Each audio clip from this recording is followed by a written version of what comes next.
Hello, everybody. Coach Allison back for Defy Aging week 52. It's the last week of the year. That is crazy. This week we have a ladder routine, which if you've been with us for a while, you might remember what that is. We start with a low rep count of all of the exercises that we're doing. We bump the reps up each new set. So with particularly this time we're doing the ladder, it's going to be 4 reps, 8 reps, and then 12. That's where it tops out. Then you got to go back down the ladder. So it goes back to 8 and back to 4. You will count your own reps and you'll be at your own pace in your own space. So we are not rotating around this week, and we're going to set a 25-minute max. So we get as far as we get. And if you complete the full ladder before the 25 minutes is up, just restart it, continue and go back up. If you don't quite get all the way back down to the 4 rep count, that's okay. You just get as far as you can. There are 6 exercises. Some are single-sided, so the reps will be counted individually or separately on each side, of course. And yeah, that's how it's going to run. Let's go through some demonstrations.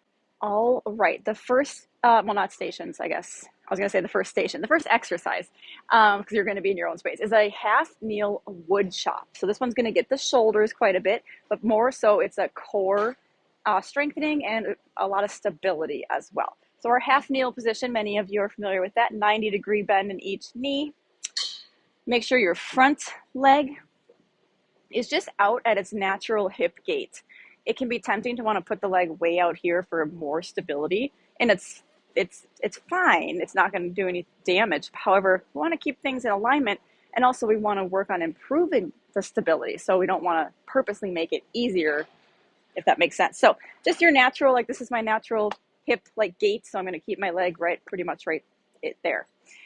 You can use a light medicine ball. I have a 4-pounder, or you can use a light dumbbell. And we might have to share, have some people with the balls and some people with the weights, depending on the size of our group.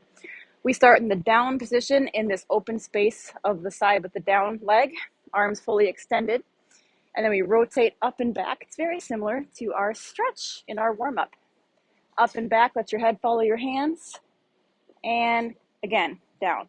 When we come down here, we aren't like leaning down. So we don't want to like come down like that. We want to stay relatively upright. You can have a little lean, but not excessive. A lot of balance, slow and controlled. We're not whipping anything. We're not going fast. We're not bending the elbows at the top like this. Arms stay straight.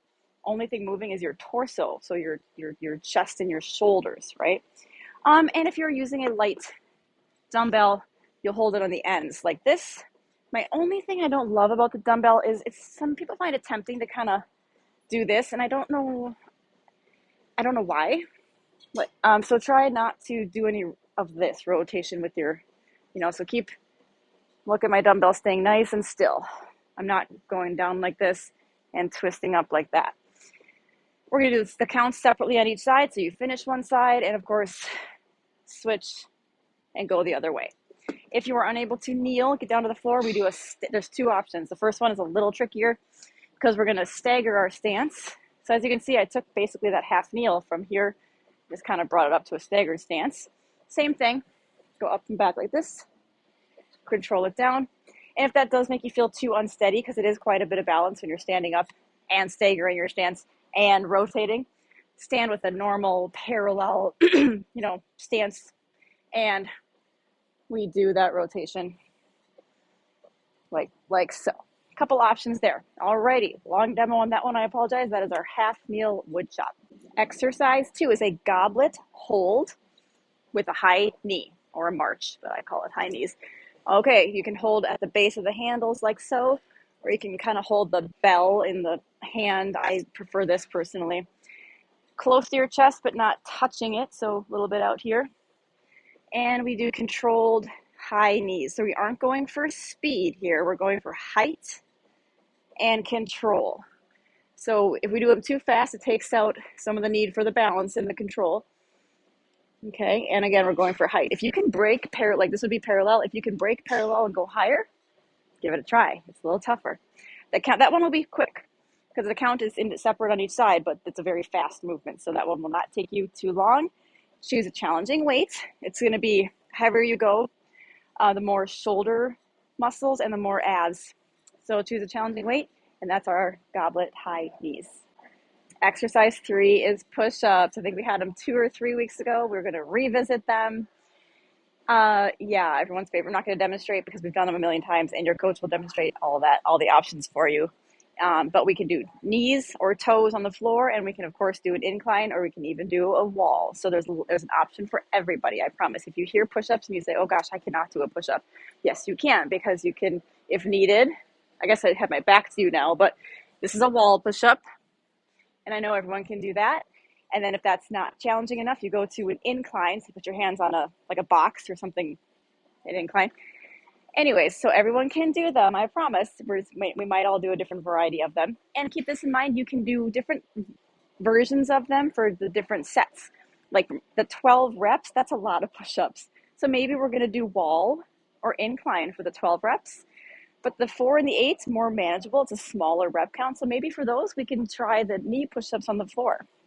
So you can mix and match the different kinds for depending on the set you're on, but push-ups are involved this week. You got it. Next exercise, marching hip bridge. So primarily a glute and hamstring exercise, a little bit of core, abs and low back. Minimal, it's not the main focus. We are lying flat, okay? Knees bent, arms can be down or out for a little stability, but I recommend putting your palms up. That puts your shoulders in a better position for shoulder safety. Okay, we lift up the hips and hold into a glute bridge. We hold these hips up so they don't come down until we're done, and we march. 1, 1, 2, 2, and till you hit your rep count on each side. Those hips are going to want to slowly sink down, so keep reminding yourself to get that butt up in the air. We are not going for speed on these. You might want to because it gets it done faster, but like I demoed pretty slow. I want that nice, controlled, slow speed. And if we're unable to get to the floor, I think step-ups will be a good alternative. So choose something challenging for your height, whatever is safe but challenging for you, and do all the reps on the same side. So I'm doing my left side, left up, left down, continuing left, left up, left down, and then do all the reps on the other side. I think that's the easiest way to keep track. Anyways, that's our lower body, one of our lower body focuses, the marching hip bridge or the step ups. Next one is a 2-point row. We do this one quite a bit. Back exercise. So what do I always remind everybody with back exercises? That your back is one of your strongest muscle groups in your body. It's huge. It's our whole back. Specifically, this is kind of getting into the lats, which is also the biggest part of the back. So if you can maybe do like a shoulder press or a bicep curl, and you would typically choose maybe a 5 or an 8 or a 10 for something like that, I promise you for the back row, you can go up to like a 15, 17, 20. I know that number might sound scary, but I know you can do it. And I've told people that in person, and they've tried it and they have done it. So I've seen that be a true fact or a true statement. So please believe me, go heavy on this one.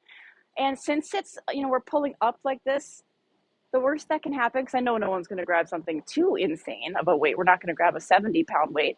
If you pick maybe a 20 and you're used to picking maybe a 15, that's only 5 pounds up. The worst that can happen is it's just a little heavy and the range of motion might not be great. And then maybe it was too heavy and you choose to go to a 17 and a half. So if you choose the next weight up, something more challenging, you won't get hurt, you won't get injured. It just might be like, ooh, that's too heavy.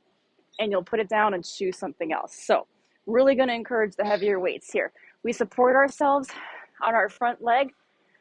You want your back to be about 45-degree angle, no higher. If we come up too high like this, it actually turns into what we call an upright row, which is a shoulder exercise.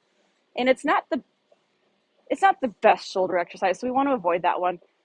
If you're down like this, that's what turns it into a back focus.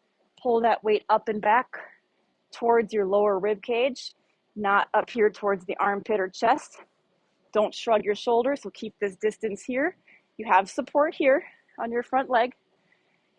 Now, if that supporting yourself on your front leg is a little unsteady, a little too unsteady, turn it into what we call a 3-point row, and then you have your hand on a box or an incline for added stability. So I would have a bench right here, and now I have a bench stabilizing me. So that is always an option for anyone who might feel a little unsteady in that that split stance. So rep count is separate on each side, of course. Choose something heavy. And again, perhaps you can go heavier on the 4 and the 8 rep sets, and you drop the weight down just a little bit for the 12. You can mix and match like that as well. Final exercise for the set, jump squats. This will be a leg focus and a cardio focus because it does get that heart rate up. I think we all know squats. If you're brand new with us, the coaches will review squats with you. We take it up to that little jump, trying to get the feet off the floor. You don't worry about getting super crazy high. We're just worried about getting a little bit off the floor. Your landing is more important than your jump. I want you to land soft and cushiony right down into your next squat. So watch me, I'm landing and I'm going right to the knee bend. There's 0 break. So what I'm not doing is jumping, stopping, down, jumping, stopping, and down. It's just jarring. It's like jarring on the knees, ankles, back, all that compression. So keep it smooth, keep it moving. It's also just better for the effects of the exercise as well. If anyone is not doing impact, although it is very light impact, I'll say, however, it is impact. So if we're avoiding that, turn it into a fast squat. So we take out the jump, but we add speed. Okay? There we go. The 4 rep set will go very fast on those. The 12 will get a little burned, however. So that's our main cardio focus. Team builder. Our finisher is actually a team builder. This time we're going to be working with partners. So grab a partner. We've done this before. It's called a bicep blaster. And the way we're going to do it is one partner holds still. The other partner does reps. And you switch. 2 rounds. I didn't grab weights. I think we all know bicep curls. So if I had weights in my hands, it wouldn't get any other point across. Any kind of curl you like. There is hammer curls like this. There's palms forward. And then there's kind of rotating curls, which is the ones that I prefer. So you can do any kind that you prefer that feels better. And one partner is going to do those curls up to 15 reps while the other partner holds here. Now for the person holding, I do want you to do a neutral grip. So palms facing inward like the hammer style. That's going to be safer on your shoulders for that isometric, okay?